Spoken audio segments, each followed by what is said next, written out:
네, 반갑습니다. 2월 6일 브리핑 시작하도록 하겠습니다. 금일 미증시 하락 마감을 하였는데 보시면 아시겠지만 연준이 인플레이션에 대한 승리를 선언하기에는 이르다 하면서 증시는 하락하는 부분을 보여줬고요. 그 다음에 ISM 서비스업 PMI가 4개월 만에 최고치로 기까지도 보여줬습니다. 결국에는 뭐냐라고 했을 때 3월에는 금리 인하 기대하지 말라 이런 부분이고 5월달, 6월달까지 대기를 해야 되는 부분이 아니냐 이런 것들이 조금 간식이 나오고 있습니다. 그렇다 보니 금리 인하에 대한 부분이 기대감이 커지고는 있는데 그 기대감이 빠르게 조정이 되지 않는다라는 우려가 또 한 번의 확산으로 인해서 하락이 되었다. 이렇게만 해석하시면 됩니다. 그렇다면 금일 주요 이슈를 한번 볼 건데 제일 큰 이슈는 이렇게 봅니다. 삼성 이재용 회장 1심 무죄 핑계를 잡았습니다. 인수합병이나 여러 가지 부분에 대해서 전부 다 무죄가 떴기 때문에 유의미하다라고 볼 수가 있고요. 아무래도 저희가 대부분의 오너 리스크라고 표현을 하는 종목 중 하나는 테슬라라고 볼 수가 있는데 그 오너의 발언들로 인해서 이 기업의 가치적인 부분으로는 걱정할 게 없는데 이 오너의 말 한마디에 출렁출렁이다 보니까 오너 리스크라고 이렇게 이야기를 많이 했었죠. 근데 이 삼성 또한 오너 리스크라고도 해석할 수가 있습니다. 이재용 회장의 계속해서의 법적인 부분이 있었죠. 근데 이런 부분들이 무죄라는 부분으로 어느 정도 리스크가 해소되는 부분으로도 해석이 가능하기 때문에 이 부분 또한 유의미하게 저희가 좀 봐야 된다라는 생각이 들고, 그러면 이 1심 무죄라는 부분으로 인해서 지금 현재 저 PBR 관련주들의 강세가 나오는 거 여러분들 잘 아실 겁니다. 그렇다면 이 삼성 기업 또한 그런 부분에서 수혜가 또 가능하지 않을까, 그래서 좀 의미 있게 여러분들이 집중을 하셨으면 좋겠고, 그다음에 제가 저 PBR 관련주 했을 때 계속해서 강조드리는 종목은 가장 매력적인 종목이다, 의미가 있다, 그다음에 수익이나 장기적인 관점으로 봤을 때 정말 뒷받침하는 것은 자동차다, 그 자동차 중에 현대차다, 왜 지주사니까 라고 말을 했는데, 이 현대차가 제가 강조드리고 나서의 상승세만 보셔도 이건 장기적으로 무조건 봐야 된다, 무조건 봐야 된다, 무조건 봐야 되는 이유가 있습니다. 그 무조건 봤을 때 이유가 있는 거는 보시면 아시겠지만 상승인 겁니다. 이런 말을 하죠. 이 지금 현재 2월 1일에 9%의 상승세가 나왔었습니다. 7%의 상승세가 나왔고, 그 다음날 6% 갭을 띄워서 시작을 했고 9%의 상승, 그 다음에 전일 2%의 또 갭을 띄웠고 5%의 고가를 달성하는 부분들까지도 보여줬습니다. 그러면 이 정도의 상승이 나온 봉이 있냐 이겁니다. 대형주입니다. 잘 아시겠지만 5조 원에 육박하는 시가총액을 가지고 있는 기업인데 유통비율 65%예요. 몇 조 원인데 이 몇 조 원의 기업이 시가 갭을 띄우고 9%의 상승을 나타내는 봉이 있냐 이겁니다. 쉽지 않습니다. 제일 최근으로 봤을 때는 보시면 그 정도의 상승세가 보였을 때가 이때예요. 이때가 언제냐 하면 이제 대형주 현대차가 그냥 막 이때 또 테마를 이뤘을 때죠. 그러면 여러분들이 아셔야 되는 게 뭐냐, 뭘 말하고 싶은 거냐 라고 했을 때 결국에는 돈이 강력하게 쏠리고 강력하게 상승의 흐름을 만들어내는 거는 테마다 이겁니다. 아무리 기업에서 배당을 내 이만큼 이빠이 줄게, 이빠이 은어죠, 죄송합니다, 엄청 많이 줄게 막 이런 말을 하는 것보다 시장의 돈이 진짜 강하게 쏠렸을 때 아무리 우량주라고 해도 상승세를 만드는 건 결국에 돈이고, 이 돈의 움직임을 강하게 만드는 건 테마고, 이 테마를 만드는 건 재료고, 이 재료를 만드는 거는 진짜 실질적인 돈, 정부 전체에 돈이 쏠린 그 정책, 그거다 이겁니다. 그냥 만약에 저 PBR 관련주 했을 때 사실 이 재료가 그 정도의 매력이 있나, 매력 포인트가 있냐 했을 때는 사실 잘 모르죠. 저 PBR 관련주 너무 막연하죠 사실. 저평가주를 밸류업을 하겠다, 코리아 디스카운트 이 말을 없애겠다 막 이런 건데 이게 엄청나게 메리트 있게 와닿냐 이거죠. 쉽지 않죠. 왜? 지주사니까 너무 무거우니까. 근데 여기 정부 정책에 힘을 있게끔 완전 큰 돈들을 쏘이고 이 애들을 진짜 육성할 수 있게끔 정부가 발벗고 나서가지고 어떻게든 하겠다 이겁니다. 그러니까 움직이는 거죠. 그러면서 테마가 형성이 된 거고요. 테마가 형성이 되다 보니까 몇 조 원의 순매수세가 일으켜지면서 상세가 나오는 거고, 상승률이 나오는 거고, 이 말도 안 되는 상승률이 지주사에서 나오고 있다 이겁니다. 그래서 이 현대차의 상승을 유의미하게 여러분들 조금 봐주셨으면 좋겠고, 이 정도의 상승세는 우량주에서 만들어낼 수 있는 것들이 아니라 테마와 재료여서 진짜 큰 돈이 움직였기 때문에 형성이 됐다라는 것을 여러분들 꼭 알아주셨으면 좋겠습니다. 그러면 관련주들, 그 다음에 오늘의 추천주, 오늘의 추천주를 여러분들께 말씀드리고 싶은데 사실 추천주가 없었어요. 안타깝게도 장중에 대부분의 상승이 나왔기 때문에 뭔가 특별히 여러분들에게 이 종목을 추천해드리고 싶습니다 라는 종목이 없어요. 장 개시 전 시간의 매매 종료되었습니다. 딱 이 종목이다 하는 건 없는데 모베이스를 한번 보고자 합니다. 모베이스도 여러분들이 아시겠지만 자동차 관련주이기도 하면서 모베이스 전차도 정치 관련주였죠. 근데 지금 이제 모베이스가 자동차로 엮여가지고 강세가 나오고 있어요. 그런데 이 종목은 말씀드렸던 것처럼 상승세가 나왔어요. 어떻게 상승세가 나왔냐면 일단은 첫 번째로 상승을 만들 때 강한 돈이 쏠리면서 강한 장대 양봉을 만들었어요. 분봉입니다. 이 양봉을 세우고 나서 아름답게 이게 제일 중요한 거죠. 아름답게 빠졌다가 상승을 만들면서 강하게 장대 양봉 띵 한번 해줬어요. 그러면 이게 그 정도의 메리트냐? 솔직히 쉽지 않죠. 왜? 이 잔잔바리 파동을 만들었거든요. 근데 여러분들이 봤을 때 이 잔잔바리 파동이 뭐가 그렇게 대수롭고 엄청 대단해 보이지 않을 수가 있어요. 근데 대단합니다. 왜? 보세요.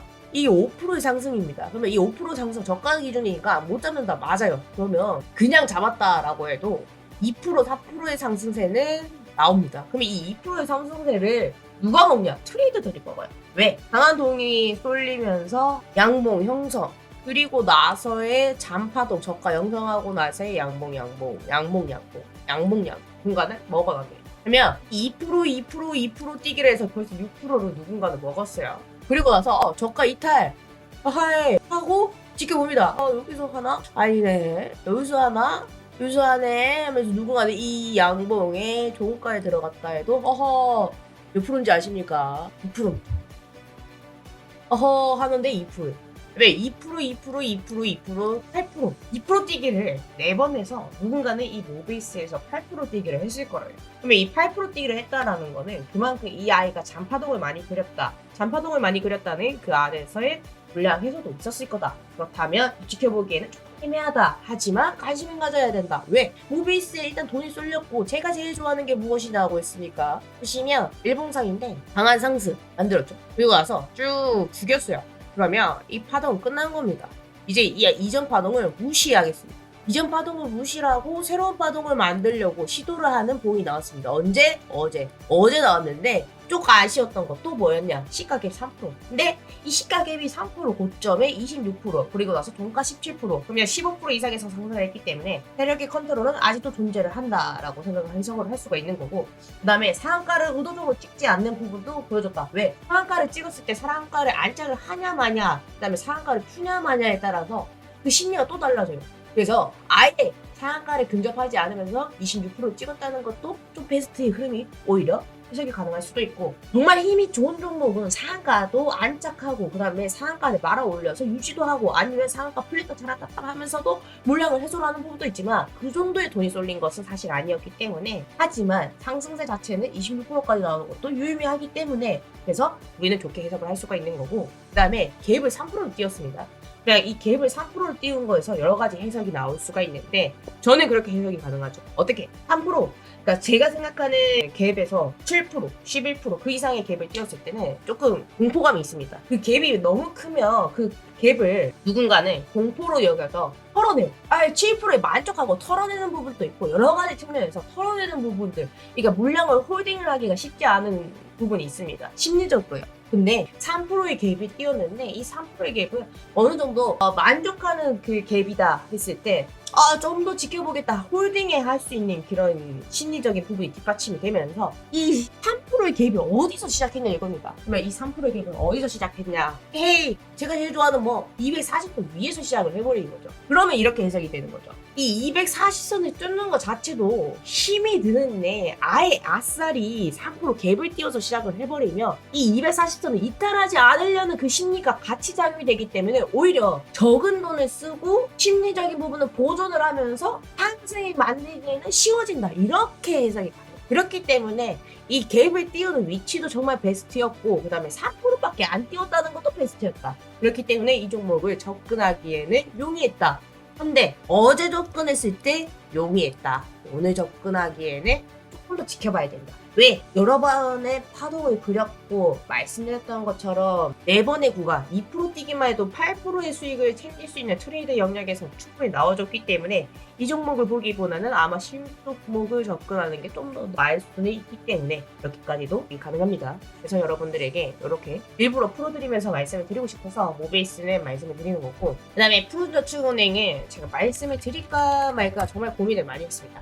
왜냐하면 푸른저축은행은 지금 현재 뭐 저 PBR 관련주이기도 하지만 지수에 하락할 때마다 해지성으로 움직이는 종목이기도 하죠. 왜? 품절주이니까. 그래서 제가 품절주이기 때문에 이 푸른저축은행 같은 경우에는 등락폭을 강하게 형성하기 때문에 여러분들 이 종목을 지켜봤을 때 솔직히 스트레스 많이 받을 거고 정말 힘들 거고 여러 가지 그런 상황들이 있을 거다.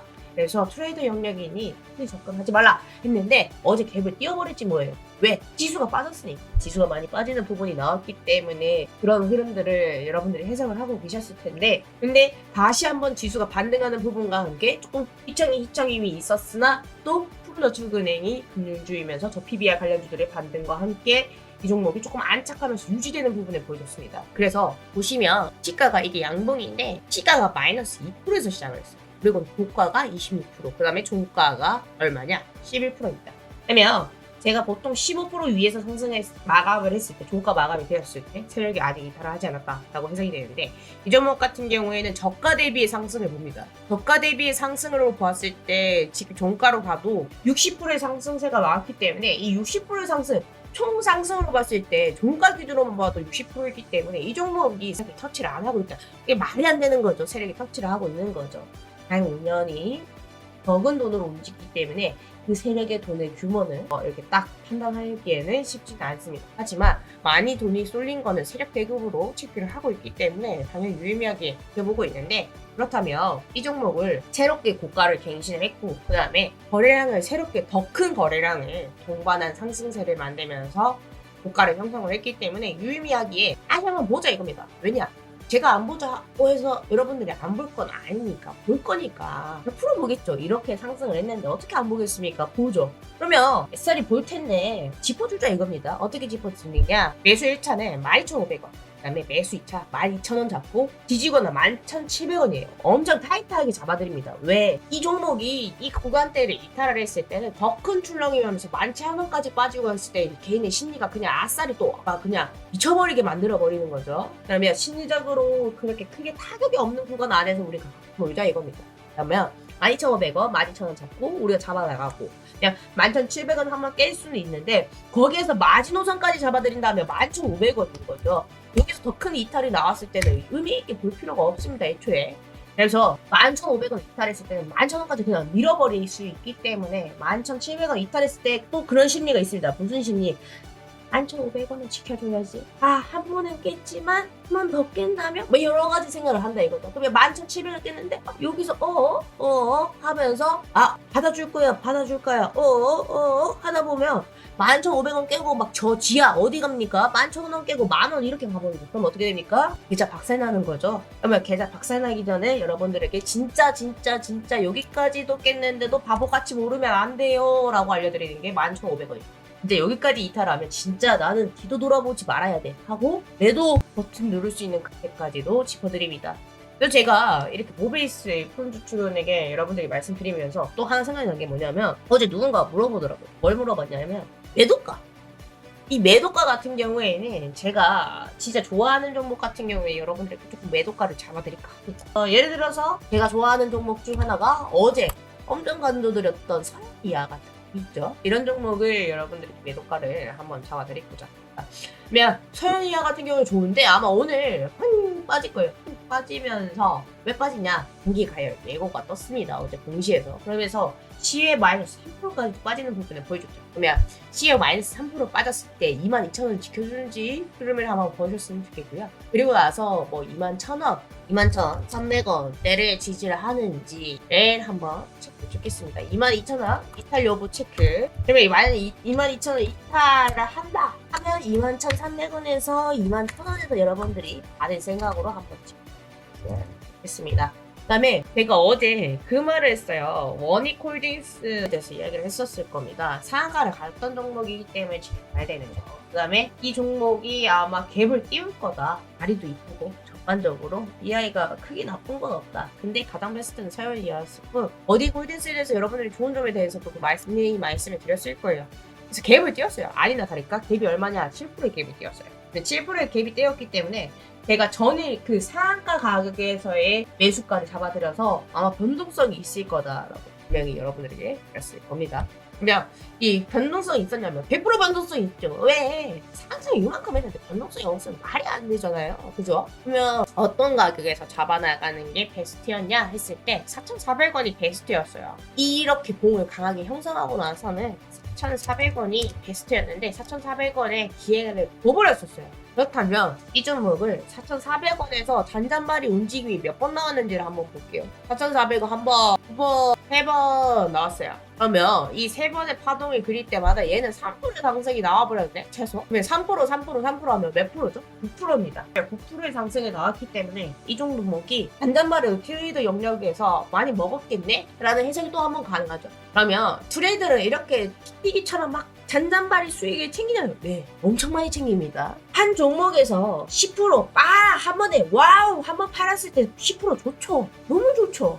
근데 이렇게 이 종목의 호흡에 따라 호흡에 맞춰서 같이 파동을 그려나가는 트레이더들도 있습니다. 많아요. 왜? 안정적인 수익이잖아. 이런 게 정말 안정적인 수익을 가져갈 수 있는 거기 때문에 리스크는 줄이고 수익 또한 크지는 않지만 이 수익이 누적이 되었을 때 무시 못하는 크기를 주는 게 이런 수익이다 보니까 이렇게 많은 분들이 트레이더들이 좀 수익이 챙기는 분들이 많습니다. 그래서 이 9%의 그런 상승세가 나왔다. 안정적으로 보수적으로 잡았을 때 3%거든요. 그렇기 때문에 조금 아쉽다라고 기대되고 왜 원익홀딩스를 계속 안 봐야 되냐요? 끝난 건가요? 끝났다라고 해석을 하기에도 어렵습니다. 그러면 어떻게 해석을 할 거냐? 이 아이가 오늘의 포지션을 어디서 시작하는지도 중요하고 그러면 여기에서 이 원익홀딩스를 내가 진짜 얘 사가 한번 갔었는데 내가 한 번은 잡아봐야겠다 그런 생각이 드시는 분들에게 말씀드릴게요. 저는 뭐냐 4,200원에 이탈하는지를 조금 체크를 하시면서 이 종목을 잡을지 말지를 선택해 보시는 건 어떨까 그런 생각이 들고요. 네, 저는 그렇게 생각합니다. 오늘 새로운 종목들을 잡아나가는 게 더 베스트지 않을까 생각이 듭니다. 아무래도 상가를 가고 나서 갭을 띄웠고 갭을 띄우면서 1차적으로 물량 소화를 하는데 그 물량 소화를 할 때 더 큰 거래량이 나왔어요. 근데 이 더 큰 거래량을 나온 봉을 봐봐요. 한 봉봉으로 봤을 때는 첫 봉이 양봉이야. 근데 그 이후 봉을 볼게요. 5분봉, 10분봉, 10분봉, 15분봉, 30분봉, 45분봉, 60분봉. 그러면은 전체적인 파동의 큰 흐름, 그러니까 그날의 파동의 흐름을 먹는 사람들은 1분봉, 3분봉 다 좋아하지만 5분봉, 15분봉, 30분봉, 45분봉, 60분봉까지도 흐름을 해석을 해요. 왜냐하면 일봉상의 흐름을 큰 흐름으로 잡고 주봉을 이렇게 알아서 빼고 일봉, 그 다음에 60, 15, 30, 15. 이 아이들의 그 촉봉의 흐름 또한 유의미하게 보시는 분들이 정말 많거든요. 근데 그게 7% 갭으로 시작을 한 것부터도 부담인데 그 봉이 또 촉봉이 음봉으로 끝났어. 근데 그 음봉을 끝날 때 거래량이 엄청나게 너무 많이 나도 등박을 했어. 그러면 어떻게 해석이 되냐? 전일 상한가였죠. 그러면 이 상한가를 홀딩을 하면서 유지를 했다기보다 7% 갭이 나서 에라이 던지면서 나 수익 챙길 거야 하고 수익 챙기는 거로도 해석이 가능하다 이거죠. 그렇기 때문에 이 종목을 무작정 지켜보기에는 약간 한계가 있다. 그래서 이런 거가 있다 라면 이렇게 접근해서 수익을 얻었을 거다. 자랑하고 싶어서 말씀드리는 것이 아니라 이렇게 해석이 가능하기 때문에 무작정 지켜보기보다는 조금 보수적으로 원익홀딩스를 지켜보았음 해서 이렇게 접근하는 사람들이 있으니 여러분들이 같이 더 많은 다수들이 좋아 보이는 종목에서 놀았을 때 수익을 얻을 수가 있는 부분이 더 큰 확률이 있기 때문에 그래서 말씀드리는 겁니다. 이런 확률로 접근하는 사람들이 있어서 그러면은 아무래도 관심도가 모두의 관심도에서 일부가 떨어지는 사람들이 발생이 된다.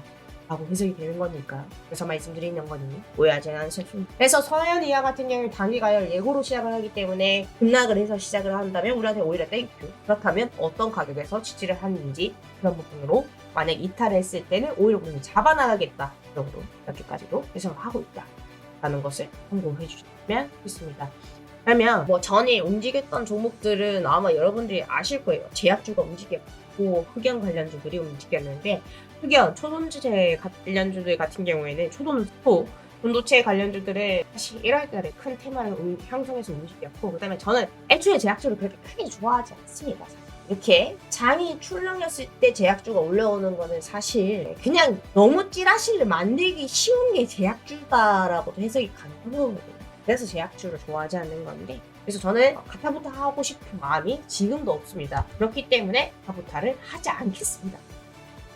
그러면 오늘의 증시 흐름, 그다음에 2월의 증시 흐름을 어떻게 보는지 마무리로 조금 풀어드린다면 PBR은 솔직히 저는 2월에 조금 더 움직이지 않을까라는 생각을 아직도 유효하고 가정하고 있습니다. 그다음에 전에 증시의 출렁임을 조금 많이 발생을 했었는데 그 매도의 주체를 봤을 때 외국인의 선물 매도, 그다음에 연계되어 있는 금융 투자들이 금투사들의 차익 매물이 조금 쏟아졌다라고 생각이 들고요. 그러면 외국인들이 왜 선물 매도를 대규모로 했냐라고 했을 때 중국장에 지금 현재 악재들이 계속 쏟아지면서 변동성을 크게 형성하고 있습니다. 그 다음에 채권금리가 상승하는 부분들이 있었고 고채금리가 상승하는 부분들도 있었고 환율 또한 상승하면서 연동되는 부분이 조금 보여졌는데 근데 여전히 사실 현물의 매수가 들어오는 것도 특징적으로 의미가 있기 때문에 유의미하기 때문에 계속 지켜봐 주셨으면 좋겠고 그다음에 매크로 이슈, 그다음에 중국장 이런 부분들 이런 게 있지만 결론적으로는 반등하면서 저가에서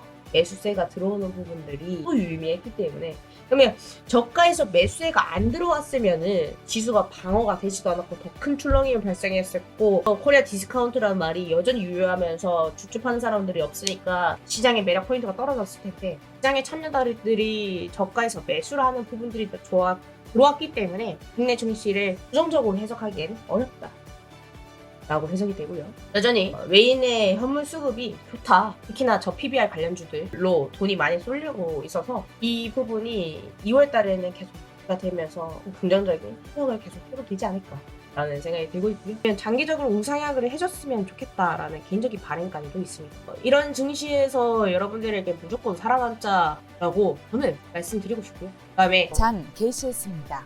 장이 개시가 됐는데 설날을 앞두고 있습니다. 설날을 앞두고 있기 때문에 내일까지 흐름을 여러분들이 최대한 현금막고 아셔야 됩니다. 오늘 매도를 해야 쓸 수가 있어요. 어제까지 포착. 이거래일이니까 오늘까지 포착. 최대한 매도하고자 하는 분들이 포착. 많이 나올 거기 때문에 여러분들이 그 부분까지도 좀 생각을 하시면서 포착. 포착. 본격적인 장세가 시작이 됐기 때문에 오늘 여기서 마무리 짓고 내일 이어나가도록 하겠습니다.